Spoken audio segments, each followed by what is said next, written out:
I know I'm gonna be uncomfortable for a while. It's okay. It's okay. It's all right. I know that something else is coming my way and I just got to work towards that. Sometimes I don't even know what I'm working towards sometimes, but I know that something else is around that bend, and whatever it is that I'm in the moment, I'm just going to roll with it. I'm going to learn from it. I'm going to take it all in. I'm going to take it with me because I'm going to need that at some point in time. That's been my life. Like, that literally has been my life. Welcome to The Art of Speaking Up, a podcast that helps professional women access the limitless potential that lies within them. I'm your host, Jessica Guzik, and my mission is to help you find that spark inside you that has the power to transform your career in ways you may not have thought possible. I'm so excited that you're here. And now, on to the show.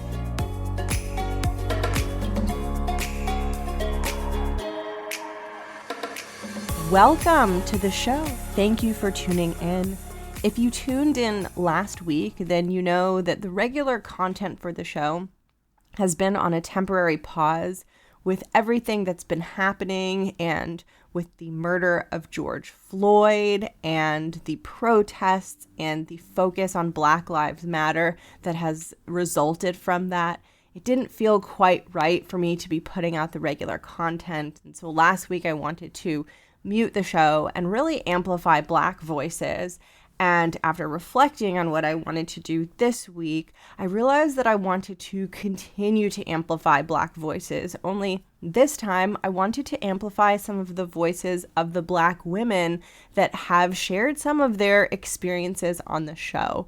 And I know with everything that's going on right now, and I speak for myself when I say this, a lot of us are asking ourselves the question of not only what can I do, but why has it taken me so long to focus on this? Why did it take something of such magnitude and such horror to finally get my focus on this with a level of commitment and focus that I didn't have before?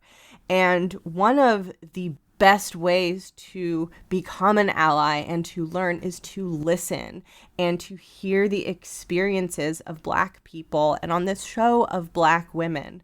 And for me, at least, this is what I believe, and I want to share this in case it helps you. I think there are different ways to listen. I don't think that all listening is created equal. I think there's listening at a more superficial level where, yes, maybe we're listening, but we're kind of listening for how it helps us, or we're just kind of like waiting until we can get our point of view in, and we're thinking of like, what's next after that? There's that kind of listening. And then there's a different kind of listening, which is far more valuable and which is what I believe is needed right now. And that is true, deep, slow, visceral listening. And I wanted to share these experiences and these stories so that those of us who are asking ourselves, how can I be anti-racist? How can I ensure that I'm becoming a good leader? How can I ensure that I'm being a supportive colleague and that as I rise in my career, I'm building a career that I'm proud of, and that, you know, as I become a leader and define cultures and define how an organization runs, I'm doing so in a way that undoes so many of the injustices that Black people and other people of color have had to face for all of these years. So if you're asking yourself that question, I think listening to these lived experiences and these stories is such a helpful way to begin to build a base of understanding that really helps you and I show up in these situations and understand what needs to change so we can hopefully become part of that change. And like I said, what I'm sharing with you is all my process. So I'm not kind of like talking down to anyone listening and saying like, this is what you need to do. I'm sharing my thought process and how I'm looking at this and opening up to this in the hopes that you also care about joining in on that process. So I'm going to cut in to some of the stories and experiences of some of the Black women who have been on this show. And the first one that you are going to hear is Petal Modeste. She is the Associate Dean of Student Affairs Administration at Columbia Law School, and she's also had a career as a lawyer. So she was a lawyer prior to her role as the Associate Dean of Student Affairs Administration. And she is also the host of Parenting for the Future podcast, which is amazing. So you'll hear from her. I will also link her podcast below, as well as her full episode in case you want to hear her entire interview. So when I was just starting out, obviously, I really wanted to be a great lawyer, but I was very aware of what I would call perceived obstacles or challenges. And so I was not born in the United States. I had immigrated here primarily to study. I am a woman of color, and I was going into a profession that was very white, very male. And I wondered and worried about my ability to thrive in that profession, not because of what I was capable of doing or my intelligence, my education, my training. None of that worried me. I really worried about the fact that I could have everything going for me, but the people who sort of were responsible for my growth and my development and my promotion in that profession, none of them looked like me. And the fact that the profession looked the way it did was a signal to me that maybe they didn't appreciate or embrace, for want of a better word, people who looked like me. And so in my early days of being a lawyer, I really worried about my ability to thrive in that profession and to really grow. And I would say that there were a lot of instances where it was very clear to me that some people were not comfortable with having a woman of color in a room taking charge in some instances, or even being in the room, or I also found the opposite, where people just treated you like a person, which ultimately is what we want the world to be like, where people, are looked at and treated and respected based on what they bring to the table rather than what they look like. But that was certainly a big challenge for me in my 20s, and thinking about how would I navigate this legal career, this legal field that looks so, the whole power structure looks so different from me. Would I ever be able to get there, even though that was my ambition at the time? And is there anything that you learned along the way that you think might be helpful or inspirational to someone who relates to your story and what you're speaking about? So I think it was about staying open and being willing to drop my own mask, being willing to have candid conversations and to try to build relationships with people, not based on whatever my role was or my title was, but based on the fact that we were human beings involved in a common endeavor. And by that, I mean, we could all spend a lot of time focusing on what's different about us versus other people who we're working with, whether it's age or race or gender or even interest. And the time that we the time that we spend thinking about those things, if we spent it trying to get to know those people, trying to make sure that whatever you did have in common was a jumping off point to form a better and stronger relationship, I think we would all be better off, and we would sort of get over these anxieties a lot quicker. And believe me when I say there were a lot of nights and days and months where I'd be wallowing in things like, oh, do I want to stay in this profession? What sense does it make? I've been there. I've been there turning things over and over in my head. But I've also done the opposite, which is where I said, you know what? To hell with this. I want to do well in this role. If these are the only people that are actually doing well, they don't have to look like me or share my gender or background or what have you. Okay, who cares? They're human beings. And I'm going to take a little step towards them. And little by little, I found that they would step towards me as well.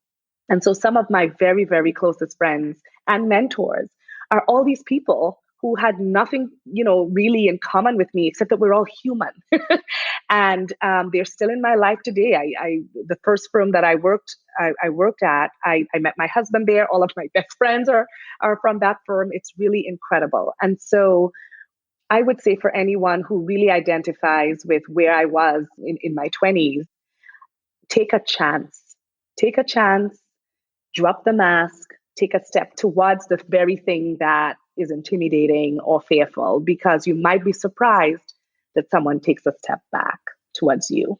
Absolutely. And I think in the ideal utopian world, the person who is trying to figure out where they fit in shouldn't have to take the first step. But I think I hope and I want to believe that we are moving towards a place where more and more leaders understand how they can take the first step, because it seems like in your experience, you've seen this too. Maybe there's willingness to do it, but maybe not sure how to start. Mm-hmm. It's very hard. One of the things that I have found is to think about what you might have in common. And it could be in common on a professional basis. So maybe you're both working on the same matter. Maybe you have the same client or coverage area in terms of a geography. Maybe it's a certain type of product that you're marketing. Whatever your job is, these quote unquote people who are, not like you or who you think hold the key to your success in your particular organization, they have something in common with you. And you can start there because it's a comfortable place to start. It's a place where you probably feel very competent, very confident. And so even if it's having a conversation over coffee about a way to market a product that's sort of, let's brainstorm about this, because I feel like everything we've come up with so far is just not cutting it. It's not resonating with me. What do you think? People love to talk about themselves. So even if you said to a colleague, oh, do you want to have lunch? Because I have this thing that I'm grappling with. And just based on the stuff you've worked on, I think you could, I think I would really be grateful to have some advice from you, because I feel like you have done this and you've been here before. It is not sort of empty flattery, and I don't want it to be confused with that, but it is thinking about the fact that everyone wants to feel needed. Mm-hmm. Everyone wants to feel that their contribution is valued. And if you have something in common with this person or these people, leveraging it to say, well, let's actually have a conversation that may be outside of what we do every day, but related to it, and something that we both understand.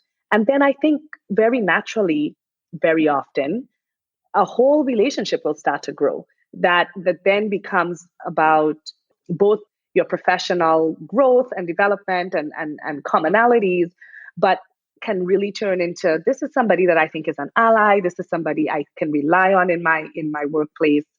And then from there, it continues to grow. So find something that you have in common and start there, because that's a little easier than sort of like it, because going to work can sometimes be like walking into a party where you don't know anyone. And you're like, oh dear, I thought my friends were going to show up. They're not here. I'm all by myself. How am I going to talk to anybody? I'm standing in the corner looking like a loser. I mean, literally, sometimes you show up at work and that's how you feel. But if you have something in common that you can say, oh, hey, we're working on this project together. Let's talk about like how we could make it bigger or take it to another market or what have you. Then at least I think it's a safer and more comfortable place to start. That was Petal Modeste. I absolutely love her, and I highly recommend listening to the full conversation with her. Next is Nikki, founder of the corporate Melanin Millenial, which is a career coaching service that she runs. And this is a little bit of her speaking about her experience as a Black woman in a 9-to-5 working environment. Yeah, so there's a couple of things. One of the biggest things that I initially started, it's hard trying to navigate having Black hair in a space that's not Black hair-ish. Kind of going back to Toastmasters, I gave a speech called Don't Touch My Hair. And it's a corporate club, so it's only people who work at my company. And quite a few people were like, oh, I didn't know it wasn't okay to touch your hair. And in the corporate world, you kind of don't realize everybody's different. You don't realize that your hair doesn't determine professionalism. And one of the second things is finding a voice in a room full of people who don't look like you. There was this time where I was the only woman in the room, the only person of color in the room, and one of the managers, he curses a lot. And every time he curses, he looks at me and says, I'm sorry. And so when I was like, are you apologizing because I'm a woman or what? And he turned bright red and he never said anything to that nature again. And I think the third thing is navigating that intentions come off differently as a woman of color. There have been many times where I'm like, okay, I need to tone down because I'll be perceived as the angry Black woman in the room when I've seen other coworkers or other cohorts, even at other companies, do the same thing, and it was praise. And navigating those microaggressions is tough.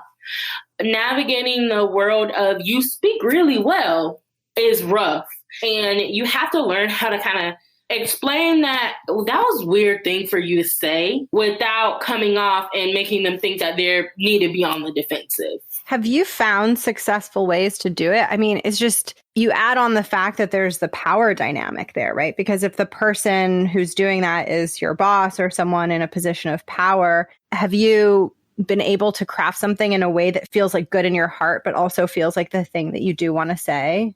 Yeah, so I'm grateful that our company has one-on-ones all the time for you to talk directly to your management. And what I've discovered is not having these conversations in rooms with other team members, not having these conversations in the room with your manager's manager, sitting down and saying, hey, last week when you said that I needed to tone down, I don't think you realize that this is my personality and it's not just you. And you totally have to understand the differences in people's personalities. And I think that's it.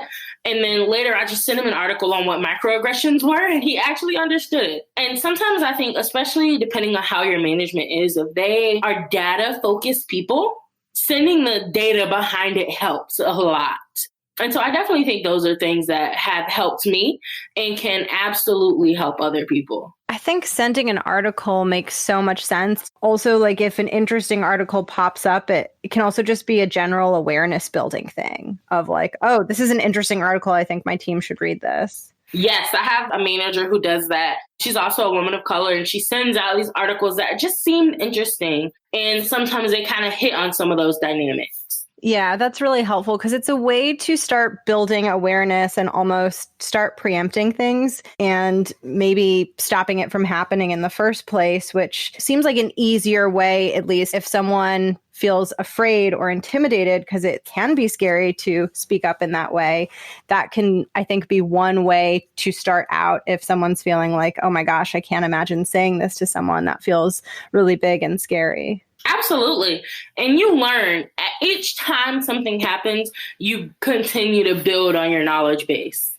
That was Nikki. Her full interview also has a ton of job search advice and other interesting tidbits, so I will link that below. I will also link her website in case you're looking for career coaching. I know she helps with job searching and things like resumes. And I will also link below a blog post that she has written called, quote unquote, "You Speak So Well, Microaggressions in the Corporate World." So I will link that below. And next, you are going to hear from Marissa Germain. Marissa is currently a program coordinator at Georgetown University, and she is also the founder of a company called Reedoe. Here's Marissa. So I am trying to think of like the best way to talk about this. I guess because my path into development was not the traditional path. I didn't go to an Ivy.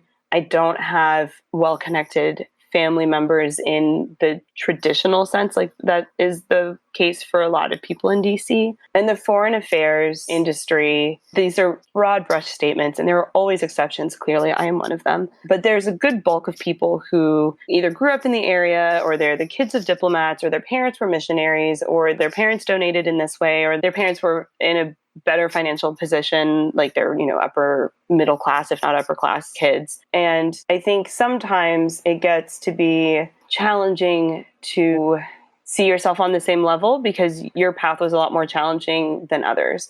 And that mindset also excludes the belief that there are other people who have had challenging roads to get to where you are as well. And so it's not a unique individual experience, that's an experience that a lot of people go through. So yeah, I mean, it's a very rocky experience, and you kind of have to recognize that you're going through it. And I'm really thankful that as I was going through my career, that the conversation around imposter syndrome started to take place, because in my early years, I was like, why am I not getting this job? Or like, I would get a job and I'm like, am I really qualified to be here? I don't really have the connections like these other people have. Like, I have student loan payments that I have to worry about.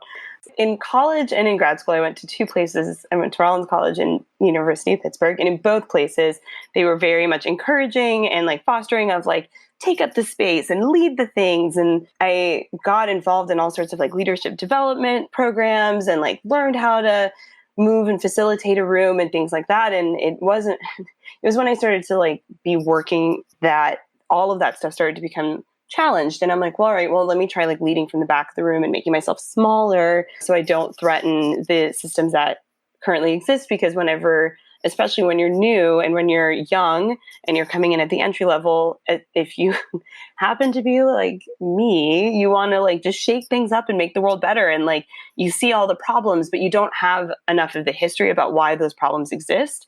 And so it can create a lot of conflict and a lot of friction. And then you end up not achieving what it is that you set out to achieve because you've pissed everyone off. You've like stepped all over people's work unintentionally.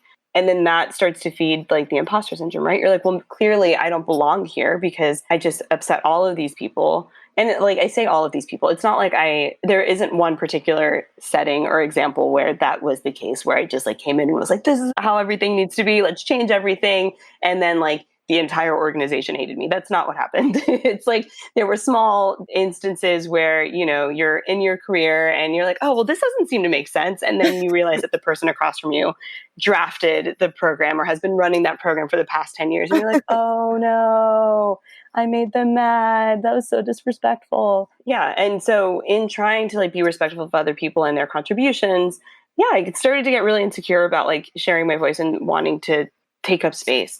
And I feel like we are in a really great time because we now have lots of examples of how to take up space. Like it doesn't always have to be like the big loud voice in the room and the person slamming their hand on the desk, you know, like there's no need for that. There are ways to like take up space that are not that way. Yes. So I'm still trying to figure that out. And like, there's still times where you have to kind of like rein it in a little bit and like offer the respect to the people who've been doing this for 20 some odd years, especially when you're in a more structured environment. But like trying to navigate that is really hard. And because there is no clear roadmap, there's a lot of mindset stuff that comes into place as well, right? I've been in rooms or worked with people who've been like diplomats forever. And you're like, oh, this is like the person I've wanted to be forever. And you're like, but they went to Yale and then they got their master's at Harvard and they've worked for this president and that president, or they came from this wealthy family, or, you know, they fit the appearances of what success in this industry look like. And that is so terribly intimidating. And then you start to sit in rooms and you don't see yourself represented really in the room. And you're like, well, you know, maybe I don't have a seat at the table and no one wants me to have a seat at the table, right? Like you have to be sitting on the outskirts. And unless you have an advocate in the room, you don't feel comfortable, you know, shaking things up. And sometimes it's appropriate to shake things up, which I've learned. And there are times that it's not. And you kind of have to really pick your battles, but that it sometimes can be hard to separate from like, do I deserve to be in this room? Do I deserve to be in this job? Even though you can look back at all of the achievements and all of the things that you've accomplished that demonstrate that you have the skills, you have the experience, you have the tools that are needed to be there. And I wish I could say that like you achieve a plateau and you're like, okay, cool, I figured it out, it's all good. No, it's like an ongoing thing. And it evolves and it pops up in a variety of ways. And you have to kind of remember and have to develop that self-talk, that like reminding yourself why it's important that you're there and like of the accomplishments that you've achieved and that you are an important voice and that these things are important and that you deserve to be there. And you almost constantly have to do that, which is exhausting, but it's also important in order to be there. Because otherwise, if you start feeding all of those fears and all of those concerns of, oh, well, clearly this person doesn't think I'm important or that I bring value or that I don't have the right education, then like your work starts to suffer. And then you lose everything because you've gotten so sucked into this idea of that you're not really worthy or that you don't deserve to be there, which is now self-sabotaging when really you just needed to kind of take a step back, recharge, and remember all the reasons why you got there and how you got there and why it's important that you're there. That was Marissa Germain. I will link her full episode below. I will also link her website for her company Reedoe, which is an employment verification service, which she talked about in our full interview. Next, you're going to hear from Asari Aniagolu, who is general counsel at a major defense company. Here's Asari. Oh, I agree completely. Relationships, I mean, they say that when you're in school, but you really feel how important relationships are when you're in the working world. At the law firm, I did have mentors, and I have mentors now in-house too. And what I've liked, but again, it's been a bit of a stretch. Sometimes it has felt uncomfortable, is that most of my mentors don't actually look like me. So yes, that might mean that you need more diversity in the legal field, women, people of color, etc. But I think that also means that sometimes having a mentor who doesn't have those automatic connections with you, or seems to not have those automatic connections with you, can actually help you see things from a different perspective. Sometimes help your mentor see things from a different perspective as well. So I had really great mentors when I was at the law firm, and still do. But I also realized that so many different people can be mentors for you in different aspects. So it's not always like your immediate boss or someone who's more senior to you in the company or at the firm. I mean, sometimes it's been my peers. Sometimes it's been people junior to me. I guess she was actually my mentee at the firm, but we ended up becoming good friends. And she was that person who really tried to embody this idea of perfection is never perfection, right?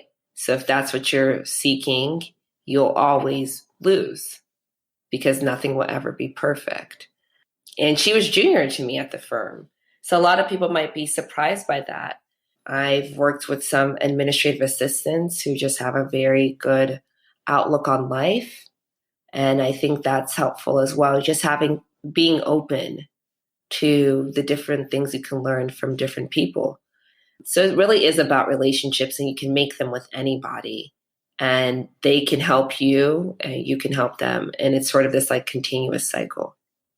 I think it's so freeing. And I really would want to highlight for people that having a mentor is not about this one perfect, singular, magical person who does everything for you. I think a lot of times that's the story we get, which is like, Right. You're going to find your mentor and they're going to be like your fairy godmother and everything's going to be amazing. And that's a lot of pressure because it's like, okay, I now need to go out and find that person. And what if I don't find that person? Is my career Right. doomed? In the piece that you shared about finding value, I think not only does that take some of the pressure off, it also gives space for things to develop organically, because sometimes the strongest relationships are the ones that kind of grow on their own without a lot of forcing on our parts. I agree.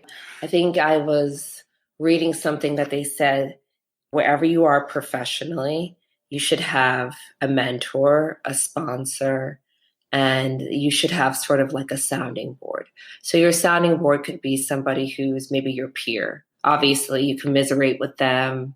Sometimes they give you a reality check, like it's not that serious, calm down, it's going to be okay. And then you have your mentor who you go to for different issues or solutions, or sometimes to celebrate your wins when you have them. And then you have a sponsor. It was very enlightening for me to see that separation between a mentor and a sponsor, because that also takes the pressure off of your mentor, right? They're here counseling you through things, and you expect them to maybe champion you too. Sometimes you can find it in one person, but if you don't, that's okay. And according to this model, they even suggest that you have them as separate folks, because your sponsor can really just champion all the good things about you, if it's for upward promotion or a raise or anything like that, without having to know some of the maybe more neurotic side, maybe not know all of your less than shining moments the way that a mentor might. So I thought it was very interesting, and it's something that I try to keep in mind at each stage of my career, is finding that sponsor, finding that mentor, finding that sounding board, and sometimes hopefully being that for someone else too. That was Asari Aniagolu. I will also link her full episode below. And last but certainly not least, when I was putting this episode together, the clip that you're about to hear, there were pieces of it that were literally playing in my mind. When I did this interview, there were things that Lotasha said that just stayed with me so deeply. So who you're about to hear next is Lotasha Thomas. She is a controller at the Boys and Girls Club of Sonoma Marin, as well as the creator of My Finances Matter. So here's Lotasha. You know what? It's funny. I look back now and I realize like we didn't have a lot of money. I mean, we lived in the heart of the ghetto. We didn't have a lot of money, but we had each other. And so on some level, I mean, I felt like I had everything I needed. I mean, I wasn't starving. We didn't go without clothes. We didn't go without food or anything like that. My mom was an insanely hard worker and we single parent home, but we were all raised pretty solid. I mean, we just didn't have much, but we had a lot of love, a lot of laughter, you know, a lot of fun in our family, still do. And so the thing that strikes me and the thing that I want to sort of speak on is like, even though we had our own little space, like I always knew I wanted more. I wasn't deprived in any way, but I also knew that there was so much more out there and that I needed to figure that out.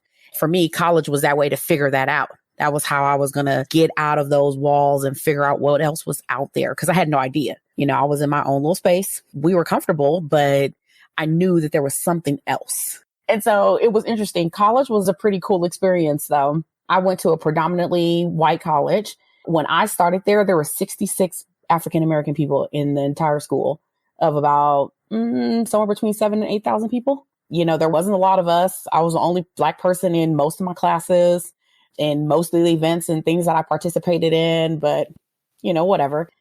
And you and I had talked earlier about like those early career days and when you were kind of just first learning, like, how do I exist? How do I be myself in this environment? And that's a really big theme on this show is like feeling comfortable in a professional work environment. Can you talk a little bit about that early experience? Yeah, it was hard. It was hard. It was hard just trying to figure out because I had never been in those situations before and I had never worked a professional job in that, you know? And so I worked at a grocery store for a long time. I worked at a childcare for a while as well in the office, but, you know, at a childcare.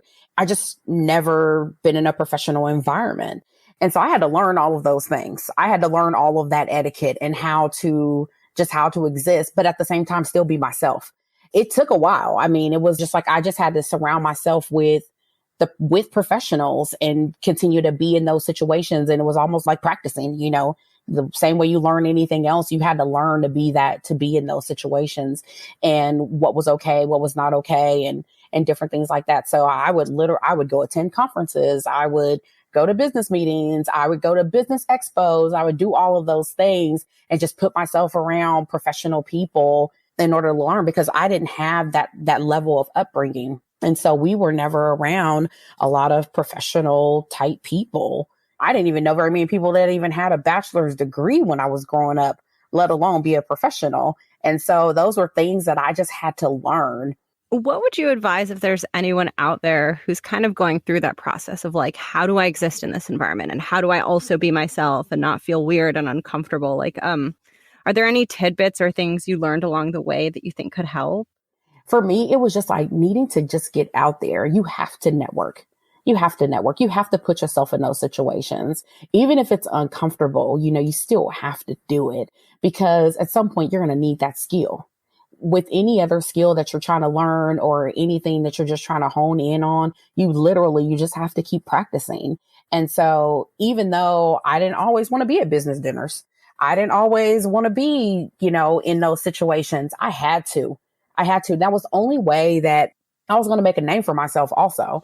You know, in the accounting world, especially when you're in a small local place the way I am, a lot of people know your name. The accounting world is not that large. And so in this area, you know, word of mouth is huge. I had to put myself out there. You know, I needed people to be speaking great things about Lotasha Thomas.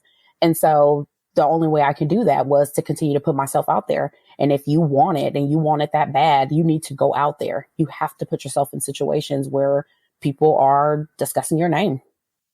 Yeah, I think that's such a helpful way of thinking about it because like you basically had a goal, which is like, I want to be seen this way. This is the reputation I want. This is where I'm headed. And then instead of seeing it as like, oh, it's this uncomfortable thing, which it is, or which it was at the time, you saw it as like puzzle pieces to what you were trying to build. So that gives you the drive to just do it. You said it so perfectly. Just the big puzzle. What's the big picture? What are all the different things that you'll need to get to where you need to go? You know, we always focus on that end, you know, result, but it's all about the journey. the journey is what makes it awesome. So figuring out all of those different pieces, what are some of the things that I need to do? How do I need to dress? How do I present myself? And is that comfortable for me? You still have to do it all while being yourself. So finding, your comfort zone, but in that professional space, that's what it's all about. And it's tricky. It really is tricky. For me, it was just like, I had to learn the lingo. I had to do all of those things. It was difficult. There's no doubt about that. I mean, and it's exhausting sometimes. There's, no doubt about that. But at the same time, it's like, but this is where I want to go. And that's the only way I'm going to get there. That is the journey. That's the path. I love that. I don't know if you'd relate to this, but like sometimes when something feels bad in the moment, you can also see that value can come from a very unpleasant thing. Like you could see what it will do for your character and for you as a person. Absolutely. I'd say all the time, I never, like growing up, I've been around the craziest situations ever, but they all made me who I am today. They all prepared me for something bigger, better. And I don't know what those things will be. God hasn't revealed that plan to me just yet, but he's constantly preparing me for it. And so being in those situations and learning what I learned, even the bad things, all of it is preparing you for what's next. And so sometimes you just got to get ready. You don't know what you're getting ready for, but you got to get ready. Yeah. And sometimes I think about it this way too. Like if I'm going through something so horrible, then that means the next time a horrible thing happens, I have like a horrible situations toolkit and hard things start seeming less hard because you're like, you have an analogy somewhere. Absolutely. And you just get stronger. I mean, you get stronger by the day. The good things, the bad things, all of them make you stronger. And so it's just like, but there's going to be something bigger. And that's always like my thing. It's like, I know I'm going to be uncomfortable for a while. It's okay. It's okay. It's all right. I know that something else is coming my way and I just got to work towards that. And I have to be, I have to continue, focus. Sometimes I don't even know what I'm working towards sometimes, but I know that something else is around that bend, and whatever it is that I'm in the moment, I'm just going to roll with it. I'm going to learn from it. I'm going to take it all in. I'm going to take it with me because I'm going to need that at some point in time. That's been my life. Like that literally has been my life. And that was Lotasha, and I will link her full episode below, and I will also link to her My Finances Matter website, which is something that she created, in case you want to check her out below. And I want to thank you for tuning in to today's episode. As I say to myself, and I will say to my non-Black listeners, I hope that this isn't the only place that we listen. I hope we keep listening, especially in our actual workplaces. I hope we show up wanting to better understand the dynamics so that we can show up for our Black colleagues, and so that as we become leaders, we are deeply aware of what's happening, and so that we can build cultures and build companies and catalyze change that reflects our values and reflects justice, and build an environment that is safe and supportive and fair, not just for those of us who hold a lot of privilege, but for everyone. And it sounds so basic to say that. It's like, how can it not already be fair for everyone? But that's the reality of where we're at right now. And the more that we can see it and really look at it and take it in and not just rush to the next thing, I believe the more effective we will be in figuring out how we want to be part of change. So I'm going to sign off for this week. Thank you so much for tuning in. Please feel free to reach out to me. To the Black women who listen to the show, I just want to affirm my support for you, and I want you to know that you're in my heart right now. If you ever want to reach out, if you have a story that you'd like to share on the show, if you have an experience or something that you'd want to talk about, please let me know. I will put all of my contact information below in case you want to reach out to me.